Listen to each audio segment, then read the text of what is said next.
আজ 29 শাবান 1446 হিজরি, 16 ফাল্গুন 1431 বঙ্গাব্দ, 1 মার্চ 2025 খ্রিস্টাব্দ, শনিবার সন্ধ্যায় ইসলামিক ফাউন্ডেশন বাইতুল মোকাররম সভাকক্ষে জাতীয় চাঁদ দেখা কমিটির এক সভা অনুষ্ঠিত হয়।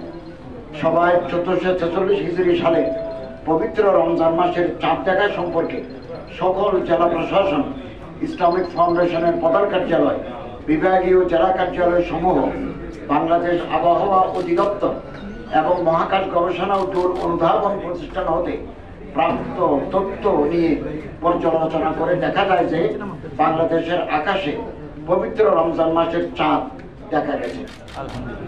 এমন অবস্থায় আগামী 17 ফাল্গুন 1431 বঙ্গাব্দ, 2 মার্চ 2025 খ্রিস্টাব্দ রোববার থেকে 1446 হিজরি সালের পবিত্র রমজান মাস গণনা শুরু হবে।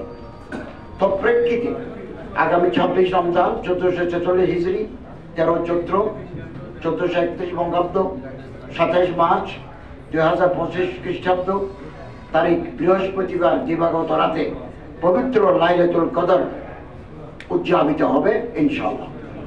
মহান আল্লাহ রাব্বুল আলামিন আমাদের সকলকে নেক আমল করার, রমজানের শিক্ষা এবং আদর্শ পরিশুদ্ধি মেনে চলার, পবিত্রতা রক্ষা করার তৌফিক দান করুন, আমিন। আসসালামু আলাইকুম ওয়া রাহমাতুল্লাহি ওয়া বারাকাতুহু।